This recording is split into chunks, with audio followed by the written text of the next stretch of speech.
Buenas tardes a todos. Agradecemos a la Universidad Continental por la invitación, a la profesora Karen Pérez en particular, y a todos ustedes por quedarse hasta las 5:30 de la tarde para escuchar lo que van a escuchar, y espero que pueda ser un pequeño aporte a poder pensar algunas cuestiones.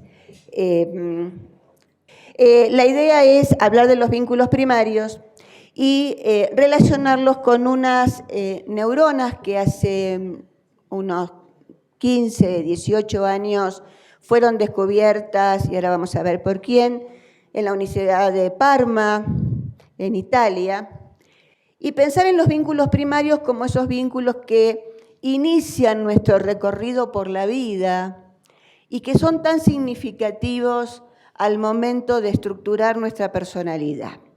Nos estamos refiriendo a los vínculos que tiene el bebé con su mamá y el bebé con su papá. Bueno, la idea, por ahí escuchaban de que soy neuropsicóloga y que tengo algunas experiencias en el tema, pero lo que quería aclararles es que mi neuropsicología no es cognitiva, es una neuropsicología que bauticé con el coraje de bautizar algo, como dinámica integral, y la definimos como una neuropsicología que es el estudio de las relaciones existentes entre las funciones corticales superiores, el cerebro, la estructura psíquica, esa que va a conformarse por esos vínculos primarios, y algo que se sistematiza, que se organiza a nivel social y ahí sí a nivel cognitivo. Esta neuropsicología dinámica estudia todos estos procesos desde el nacimiento hasta la muerte, tanto normal como en los procesos patológicos, y la idea justamente es poder pensar en una neuropsicología que nos aporte elementos para la salud, como decía muy temprano el doctor Rogelio Díaz Salgado.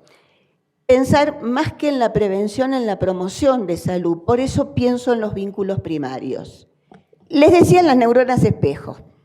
Las neuronas espejo fueron descubiertas en Parma por un científico llamado Rizzolatti. Lo descubrió de casualidad con los monos macacos.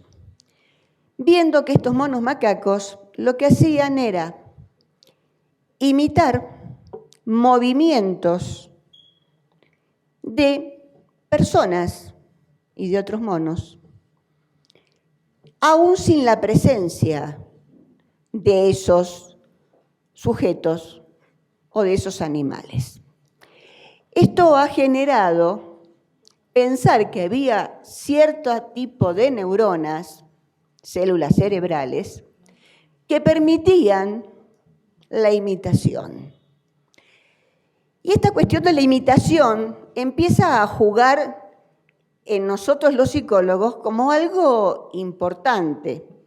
Yo cuando doy algún taller para padres siempre les digo, los hijos no obedecen. Si quieren que algún hijo les obedezca, lo lamento. Entonces todos se ponen muy furiosos porque yo digo, los hijos no obedecen y entonces ¿para qué estamos acá haciendo un taller? Los hijos no obedecen, imitan. Y esto es central a la hora de la construcción de la subjetividad. Y esto es central porque evidentemente la imitación es lo que nos permite lograr determinados patrones empáticos, como hacían los macacos, pero cuando somos chiquitos, y además pensar que esa empatía a partir de estos procesos de imitación van a permitir algo que se llama identificación. Es por eso que no podemos desde ninguna óptica pensar en una prevención de la drogadicción en adolescentes cuando tenemos un papá que fuma o un papá que bebe. Es decir, Tenemos que pensarlo desde la imitación, para que las identificaciones puedan darse. Esta construcción de la subjetividad, esto que nos hace únicos, irrepetibles, humanos, tiene una parte que es nuestro cuerpo. Somos seres biológicos por excelencia hasta que nos constituimos por estos vínculos primarios en seres humanos. Y ahí es donde podemos pensar en la construcción de un psiquismo y luego, a partir de ahí, pensar en la construcción de lo cognitivo. ¿Por qué estoy separando lo cognitivo de lo psíquico? Porque cuando uno habla de salud, siempre habla de salud mental, y yo estoy separando lo psíquico de lo cognitivo para poder entender estos vínculos primarios. Supongo que alguno de ustedes ha tenido o tiene experiencia de ir al terapeuta. Aunque coincido con el doctor Rogelio que no todo psicólogo es psicoterapeuta, pero por ahí han ido al psicoterapeuta, que es parte de nuestra formación. Y uno le dice al psicoterapeuta cuando llega, vengo porque pienso que me siento mal, o dice, directamente me siento mal. ¿Nos quedamos con la segunda? Bueno, cuando decimos nos sentimos mal, estamos hablando de lo psíquico. Cuando pensamos cómo nos sentimos, estamos hablando de lo cognitivo. Digamos que son situaciones que no las podemos separar demasiado en el análisis, pero didácticamente hoy creo que es necesario hacer una pequeña diferenciación, porque esto nos va a permitir justamente entender esto de los vínculos primarios y cómo afecta para el desarrollo futuro. Por eso sentir no es lo mismo que pensar. Y el cuerpo, en esa tríada que les dibujé ahí, el cuerpo y el sistema nervioso central, en especial, tiene partes que se dedica al pensamiento y tiene partes que se dedica a la emoción. Motivo por el cual nuestro propio cuerpo nos dice, ojo gente, no confundamos la cognición con las emociones, aunque podemos hablar de ellas. Podemos declarar sobre ellas, pero cuando sentimos, sentimos. Y somos tan jorobados, perdón por la expresión muy argentina, que a veces hasta nos engañamos y decimos sobre lo que sentimos aquello que realmente no sentimos. Y el lenguaje es tan traicionero, porque el lenguaje sí se basa en el pensamiento y en lo cognitivo, que el lenguaje a veces se nos queda sin palabras para poder decir lo que sentimos. Por eso un abrazo es mejor que una palabra. Y acá vuelve a aparecer que cuerpo, psiquismo y cognición no pueden estar separados, pero sí, para cuando los analizamos, tenemos que tener bien claro qué es lo que pasa.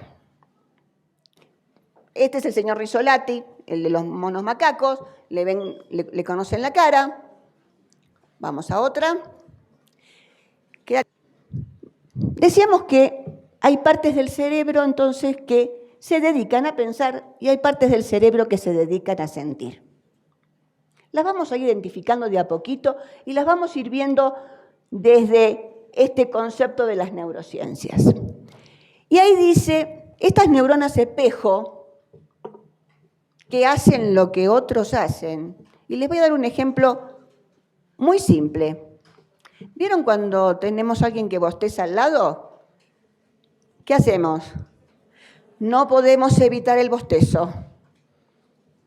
Espero que ahora no bostece nadie. Esto hace que evidentemente hay algo que nos lleva a imitar esa otra conducta. Por eso decimos que son neuronas con respuestas bimodales. Son visuales y además son motoras. Percibo y sobre lo que percibo, tengo determinado movimiento, aunque el movimiento sea interno, porque también puede haber un movimiento que sea pensamiento, que no lo veo, pero que es un movimiento de mis estructuras cognitivas en funcionamiento. Responden específicamente a los movimientos intencionados y a los movimientos de los otros. ¿Qué significa? Yo puedo anticipar, y acá viene el juego de la imitación y la importancia de esto, yo puedo anticipar por la forma en que otro se está parando, por la forma en que está entonando su conversación, por el tipo de palabras que utiliza, puedo empezar a pensar aquello que viene como respuesta del otro. Y puedo anticipar mi propia respuesta. Y esto es lo que hace una neurona espejo, anticipar la respuesta. A veces nos anticipamos demasiado y le decimos, no, ya sé lo que me vas a decir. No, déjalo que termine de hablar. Pero ya con el movimiento, cómo se puso, cómo la tonación, la tonalidad de la voz, ya me está indicando que viene un reto o viene un halago. Y a veces lo paro. Dejemos que el otro pueda explayarse hasta el final y después recién contesto. Pero ya estoy anticipando mi respuesta. Porque ya sé exactamente lo que viene. O por lo menos parecería saber lo que viene. Participan, dice, en la generación y control de nuestros propios movimientos. Sí, si lo que se viene una bofetada, corro la cara. Por eso puedo anticipar esos movimientos. Y participa en el reconocimiento de los actos de los demás. Y acá, ya lo decía Rizzolatti, en la identificación con estos movimientos y actos de los demás, e incluso con la imitación. ¿Qué es esto? ¿Qué es lo que estamos tomando nosotros de lo propuesto por Rizzolatti con respecto a la imitación y a los vínculos primarios? Dale.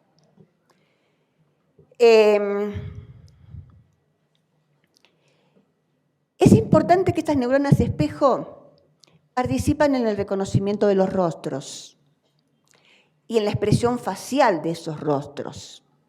Por lo tanto, lo que nos posibilita es reconocer las emociones de esos otros. Y ahí es donde entramos a jugar en lo empático. Si yo reconozco el rostro del otro, estoy reconociendo la emoción del otro.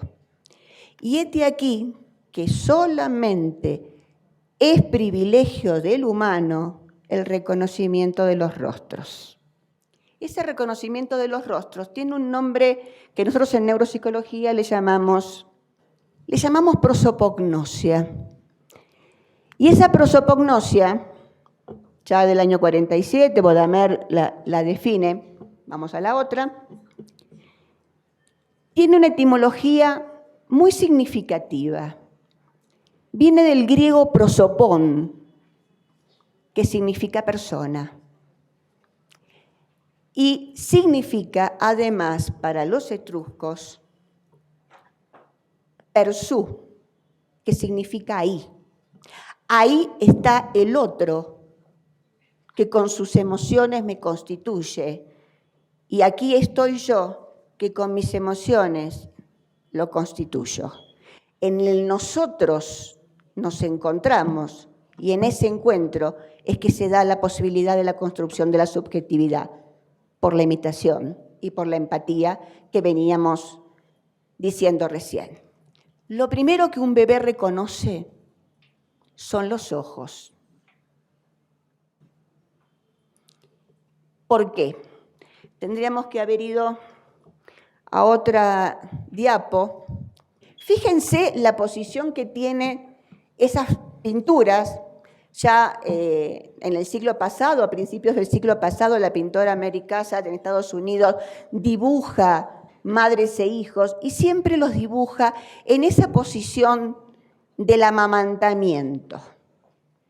Y acá empezamos a pensar en este vínculo primario y el amamantamiento como algo importante, porque está generándose una posibilidad de mirar, no de ver, de mirar, ojo a ojo. Se constituye una mirada entre la madre y el hijo, y fíjense que las pinturas lo están reflejando, que están relacionadas justamente con el amamantamiento. Esto nos señala la importancia de, en esta constitución del vínculo primario, de las primeras relaciones del hijo con la madre a partir del amamantamiento. Amamantamiento no significa dar de mamar el pecho, puede ser una muy buena mamadera.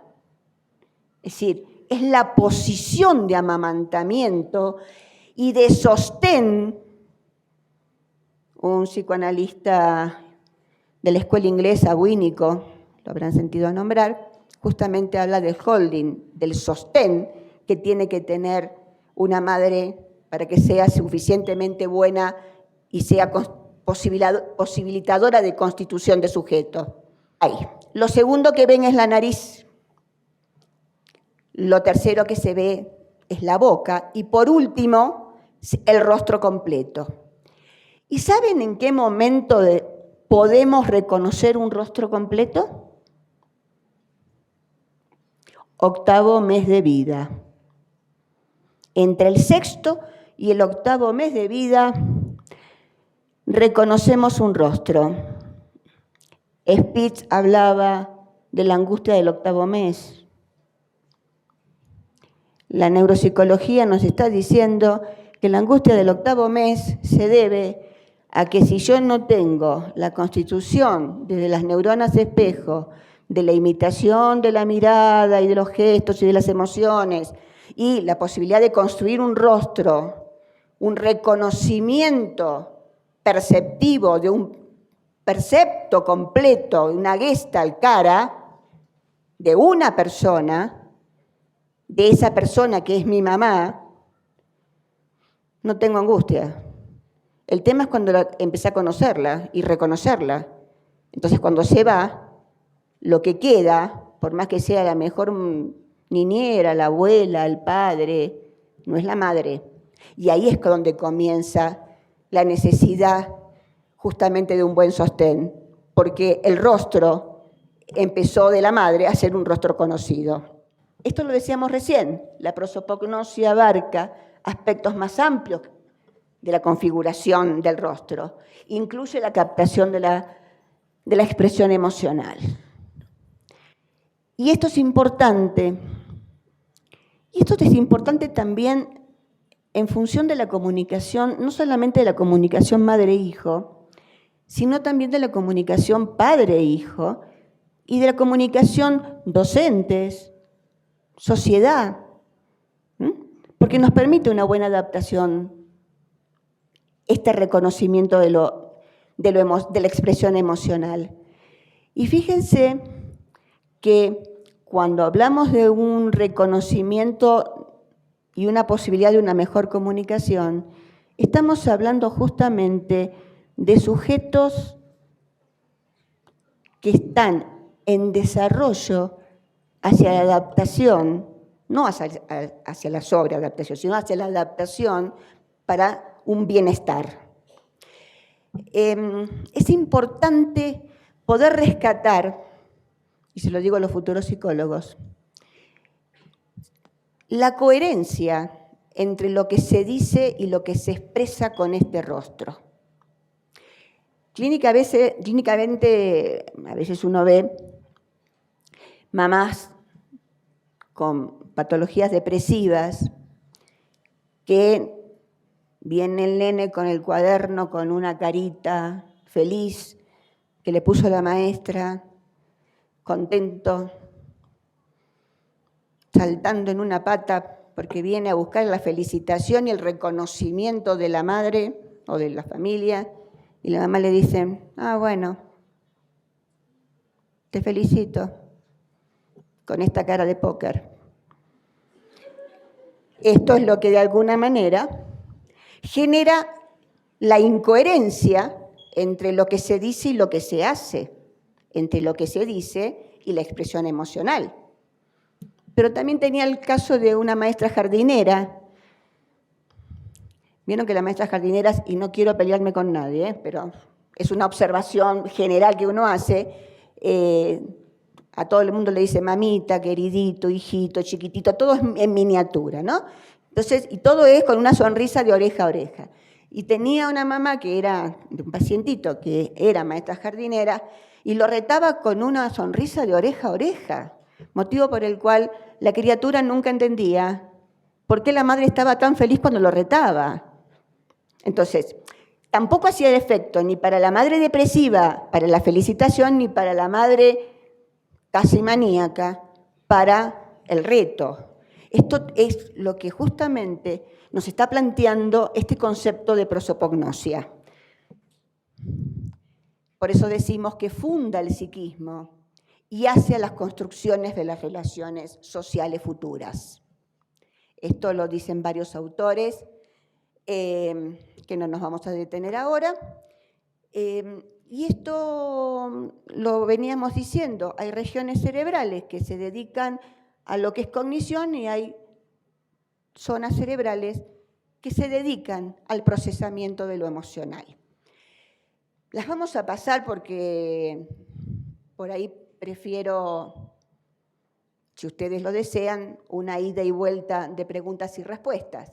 Pero para hacer un paneo general necesitamos de la corteza de asociación visual, que es la que puede percibir y puede hacer el reconocimiento global de lo que percibe, y de otras zonas mucho más subcorticales, como es el hipocampo, que guarda la memoria, y zonas frontotemporales, que guardan la memoria de aquello que se vio y de aquello que se escuchó. Y junto con el hipocampo y la corteza, tenemos también, que se ve ahí chiquitito, los hemisferios, en particular el hemisferio izquierdo, porque le puede poner palabra a esa emoción y le puede poner nombre a ese rostro. Pero antes que el hemisferio izquierdo empezara a tener su actuación en la vida de los humanos, tenemos un hemisferio, y esto lo dejo para el viernes, pero le hago un avant-premier. Tenemos un hemisferio que es el derecho y que durante los 18 primeros meses de vida fue el que estuvo actuando. Voy a hacer un chiste malo, lo aviso, pero y que no se enoje nadie. El hemisferio izquierdo es como los varones, piensan que dominan, pero no dominan nada.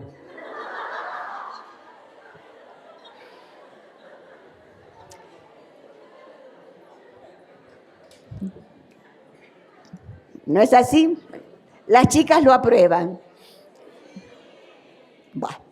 El hemisferio izquierdo es el que le pone palabras, es el lógico, el matemático, el que le puede poner justamente la lengua, ¿no? El lenguaje a ese rostro. Pero lo emocional lo pone el derecho. Y durante 18 meses, antes de caminar y antes de hablar, el derecho estuvo dirigiendo nuestra vida.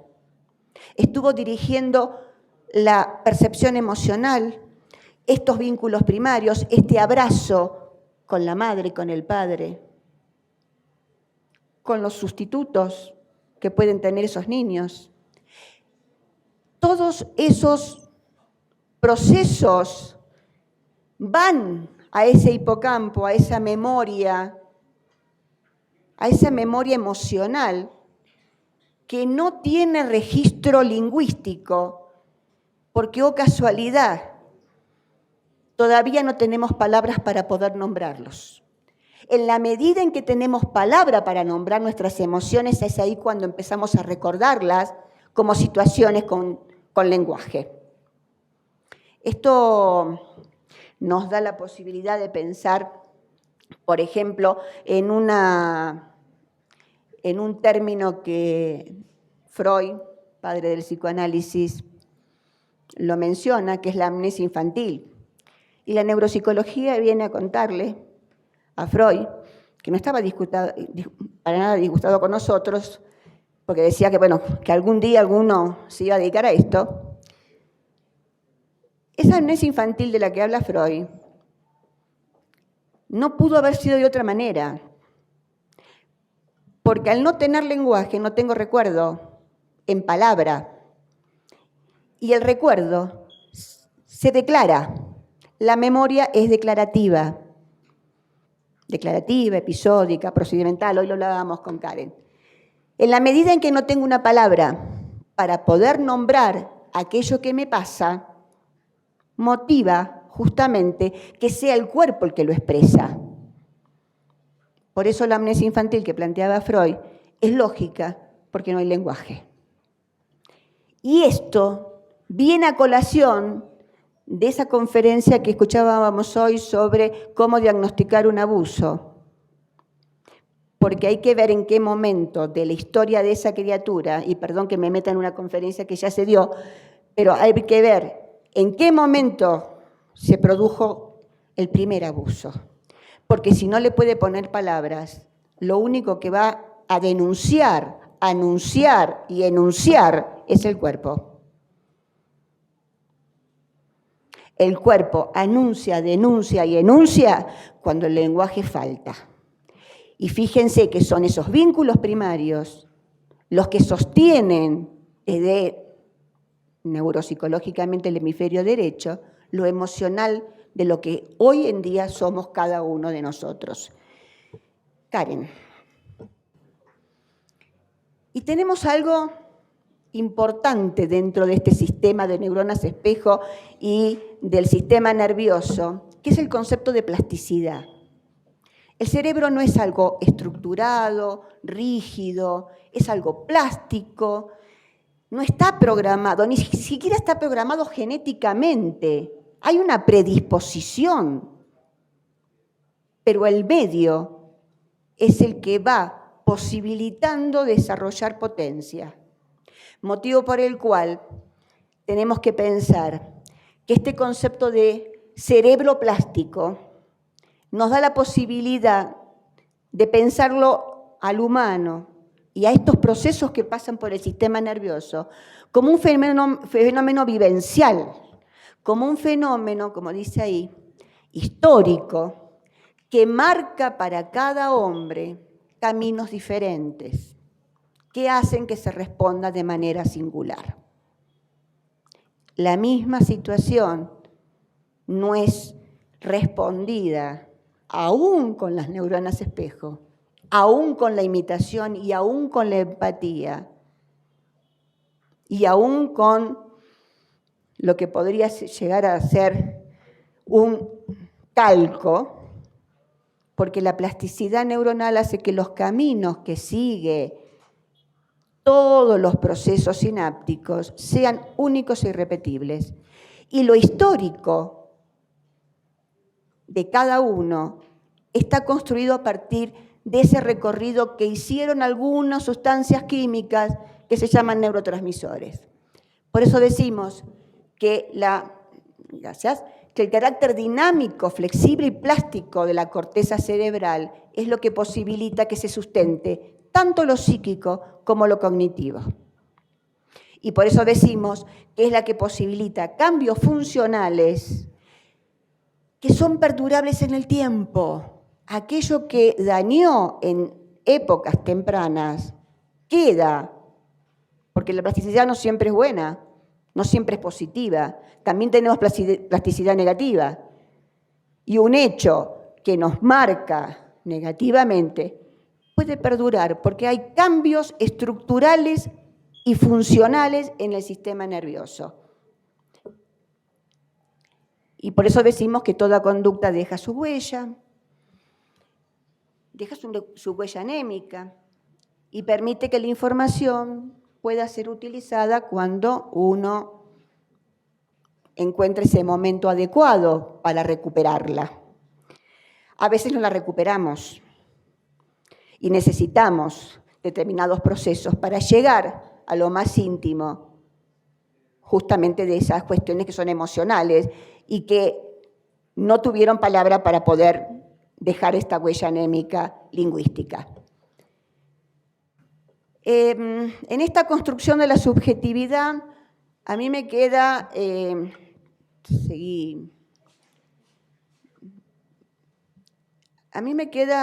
para pensar, y en el tiempo que todavía resta, la posibilidad, creo que queda uno más, la posibilidad de ver cómo imitación, empatía, se retroalimentan y retroalimentan el proceso de identificación. Esto va y viene justamente por la plasticidad. Pero fundamentalmente tenemos que pensar cómo desde lo psicológico esto actúa. Y ahí me pregunto, ¿cómo juegan las funciones parentales? Voy a usar un término por ahí, no de rol parental, sino de función parental, ya que puede cumplirla cualquier sujeto que realmente pueda ocupar ese lugar de sostén o ese lugar de norma, como vamos a ver ahora en la función paterna. Dentro del concepto de funciones parentales, nosotros podemos decir, y tomando algunos temas de la antropología, que la existencia del humano implica necesariamente un orden simbólico. Y justamente está inmerso el hombre en ese mundo simbólico. Tan es así que cuando nacemos ya estamos nombrados. Ya tenemos nombre. Ya hemos sido nombrados. Y también nacemos en un mundo que está constituido como mundo. Podemos pensar en el mundo familiar. Tenemos que entrar en ese mundo simbólico, que es un mundo simbólico que condiciona el posterior desarrollo. Y este orden simbólico tiene dos vertientes, tomando Lévi-Strauss. Uno es el lenguaje, del que venimos hablando, y otro son las relaciones de parentesco. Por eso vamos a tomar las funciones parentales.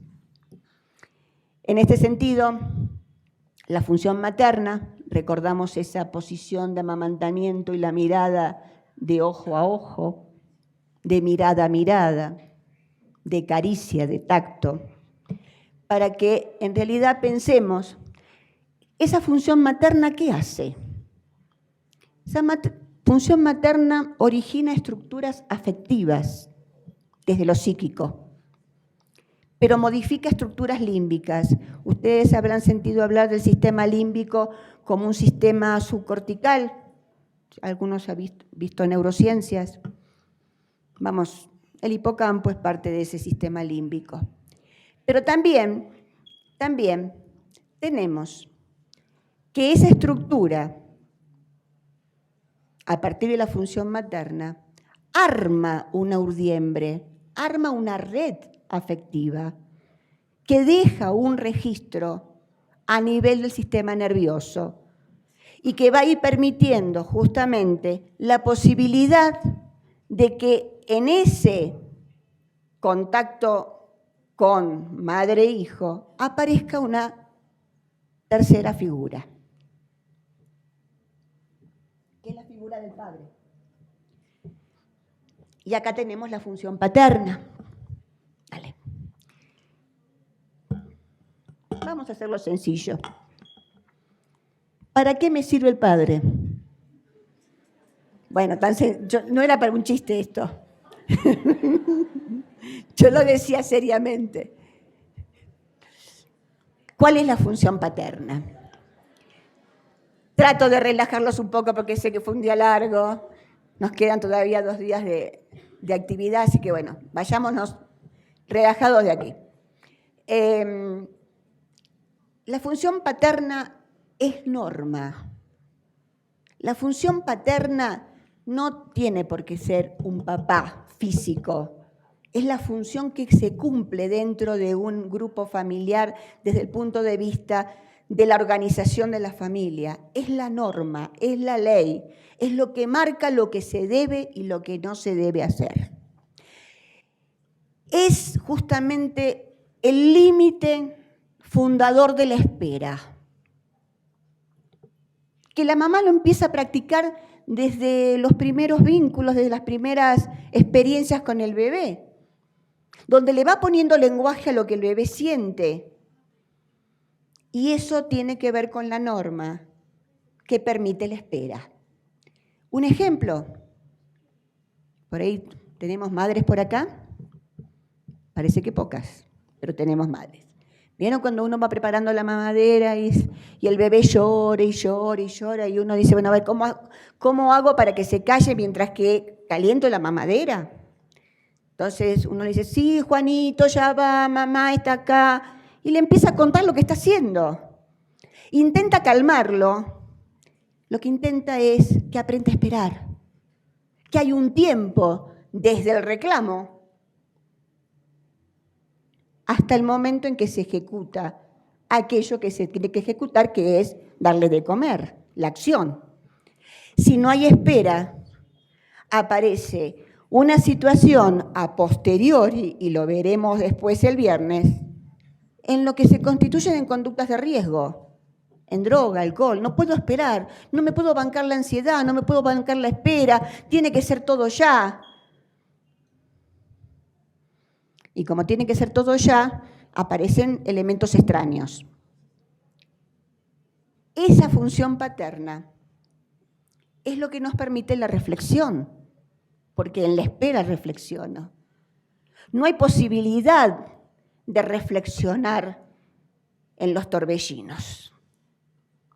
Y también esa función paterna lo que me permite son conductas sociales, porque la espera y la reflexión me permite poder compartir con otros determinados momentos.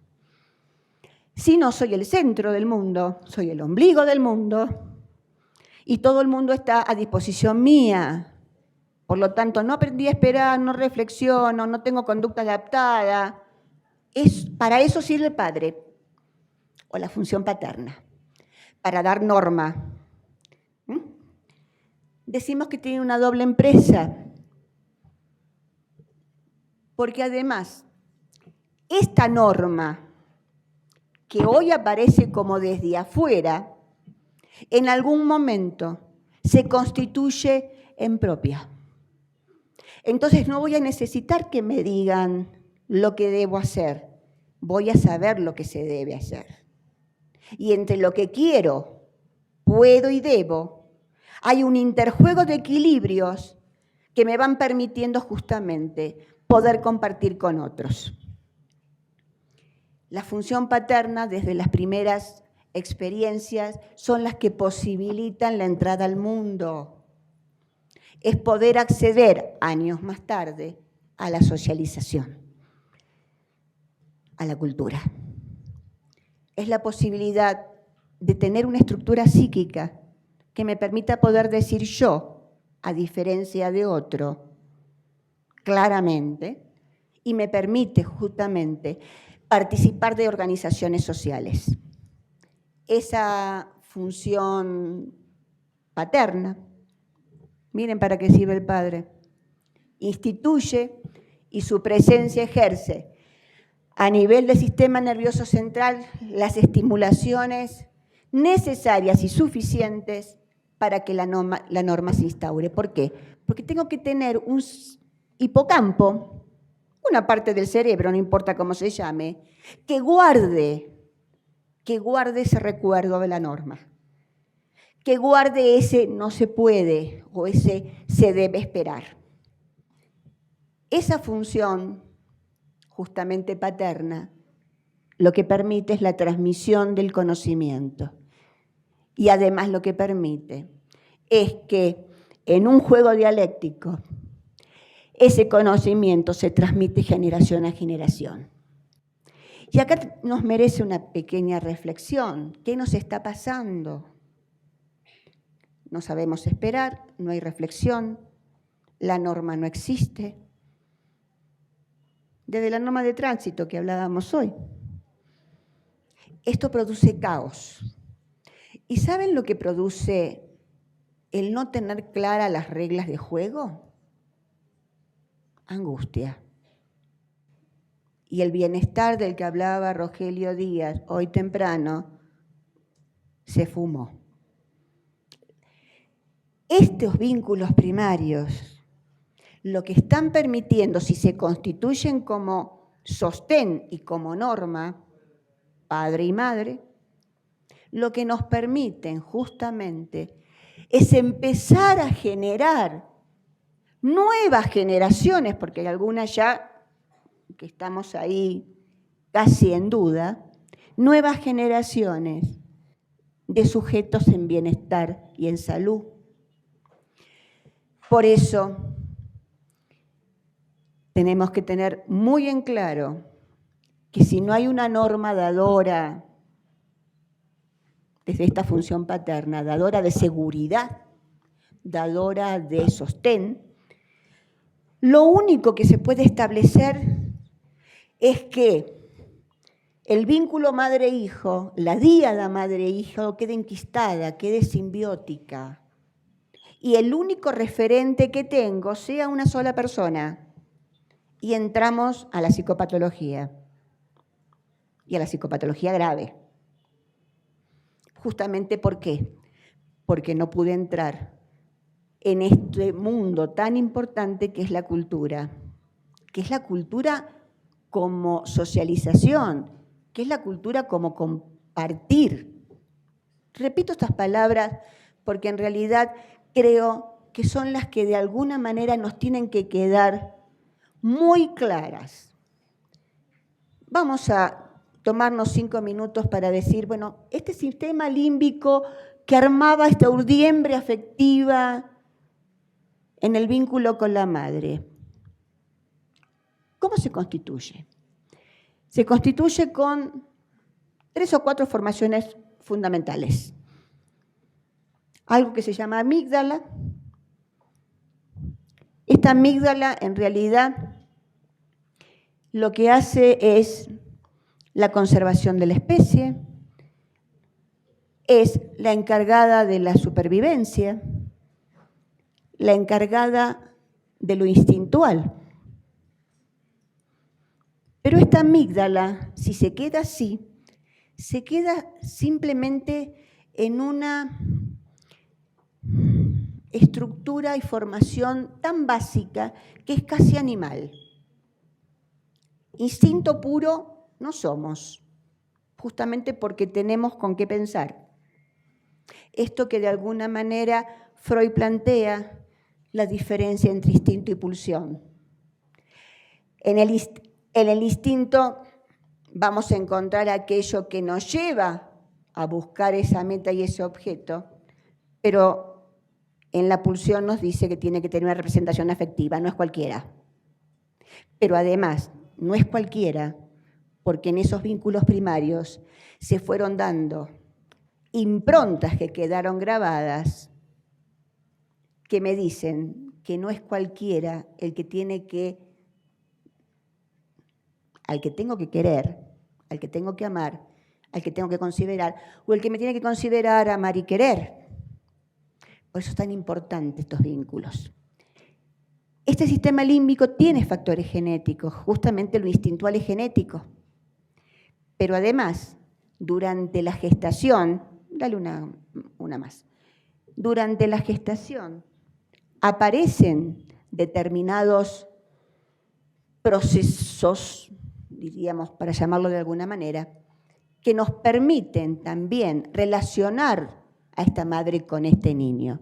Hoy en día se sabe que el feto, ese bebé por nacer, feto que era feo llamarlo, ese bebé por nacer siente, percibe emociones, percibe latidos, percibe angustias y percibe felicidad. Eso congénito, más eso genético, más esas experiencias tempranas de las que veníamos hablando, es lo que en algún momento Freud denomina series complementarias. Y están en el sistema límbico, partiendo de ahí para constituirse posteriormente en los vínculos que establezca algunas conexiones del sistema límbico con el prefrontal, la posibilidad de pasar justamente del instinto a la pulsión. del instinto al afecto, porque no quiero a cualquiera. Determinados afectos están destinados a determinadas personas. Tengo dos, pero no se ve abajo, tengo dos, además del sistema límbico, que es subcortical, uno que es el cerebelo y otro que ahí yo no lo veo, no sé si lo ven ustedes. ¿Lo ven ustedes? ¿Qué dice cerebro? ¿Para qué me sirve el cerebelo? Dale. El cerebelo lo que me permite es la construcción del tiempo y del espacio. Y el cerebro lo que me permite, justamente por la prefrontalidad, es la conciencia de mismidad. Si yo no tengo la construcción del tiempo y del espacio, no puedo llegar a poder decir yo soy yo y a tener conciencia que este es mi yo a través del tiempo. ¿Y por qué es tan importante este tiempo y este espacio? ¿Y por qué lo estamos relacionando con los vínculos primarios? Porque lo temporal justamente depende de la construcción de la espera. El tiempo se construye a partir de la espera. ¿Y por qué el espacio? Porque el espacio se construye a partir del cuerpo. El abrazo, la posibilidad de la continencia afectiva a partir de justamente de esta contención cuerpo a cuerpo, es lo que me permite también delimitar lo que soy yo de lo que soy no yo. Por lo tanto, el tiempo y el espacio y la conciencia de este tiempo y de este espacio me permite ir construyéndome. Les voy a dar un ejemplo chiquito para ejemplificar la importancia que tiene estos dos procesos.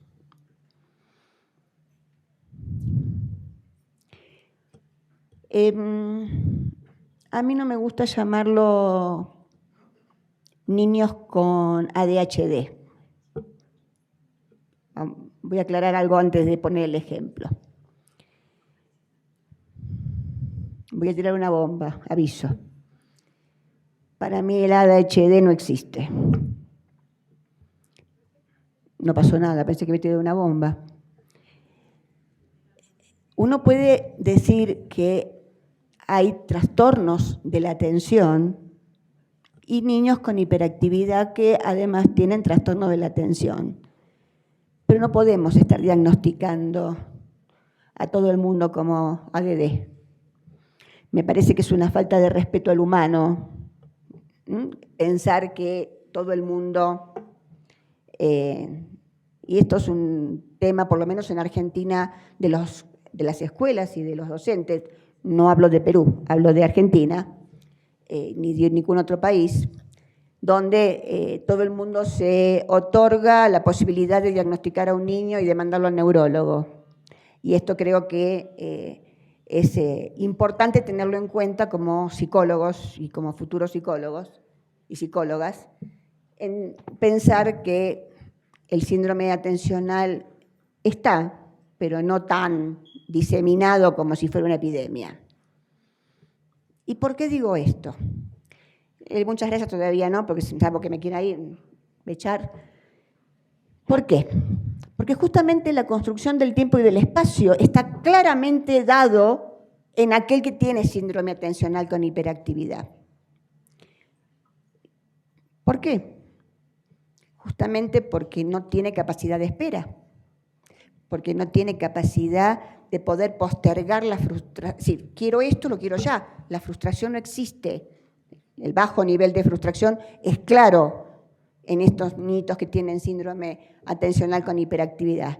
Y el espacio es prácticamente un espacio que tengo que conquistar. Voy, vengo, salgo, entro, me golpeo contra la pared, vuelvo a entrar. Si viviera en el campo, seguramente no habría ninguna pared que lo detuviera. y no tendríamos ningún diagnóstico de síndrome atencional con hiperactividad, pero como lo tenemos en la ciudad, hablo de Argentina, Buenos Aires, en un departamento que tiene 4x4, la pared existe, entonces el espacio no es un espacio vivencial. Hablábamos del espacio vivencial en una de las primeras diapositivas. Esto vivencial del espacio y del tiempo es constitutivo, porque si uno tuviera que pensar en un niñito con estas características, diríamos que es casi como un nunca ahí, porque quiere estar allá. Un nunca esto, porque quiere aquello. Un nunca acá, porque voy a andar rondando. Y esto hace que justamente no pueda construir su tiempo y su espacio, porque no hay nadie que le dio norma, porque no son de generación espontánea, no nacen de un repollo los síndromes atencionales con hiperactividad, nacen de un contexto familiar en el cual no hubo una función materna que hiciera de holding y no hubo una función paterna que pudiera darle esa norma que le diera seguridad. Una de las características centrales de estos niñitos justamente es la gran inseguridad. Es el no saber quiénes son, porque nadie los quiere, porque son hiperactivos. Como me decía una mamá hace unos días atrás, a Mati nadie lo quiere cuidar. Entonces le preguntaba, ¿por qué no nadie lo quiere cuidar? No, porque es tan inquieto que nadie lo soporta. Entonces, fíjense, nadie lo soporta.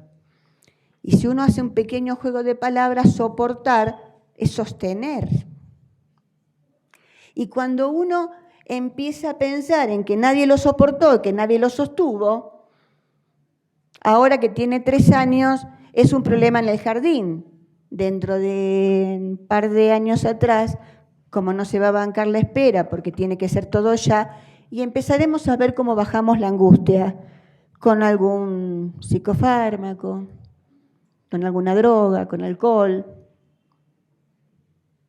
Es decir, estamos pensando justamente que estos vínculos primarios que surgen de la imitación, de la empatía y que me posibilitan la identificación, me posibilitan seres humanos en estado de bienestar, en estado de salud, que puedan disfrutar de esta vida que se les ha dado. Y esto creo que es fundamental pensarlo como promoción de salud. Uno tiene que estar atento. Y vamos a la etimología de la palabra atención como para ir terminando. Atender significa, según la Real Academia Española, tener con cuidado, tender hacia, cuidar de.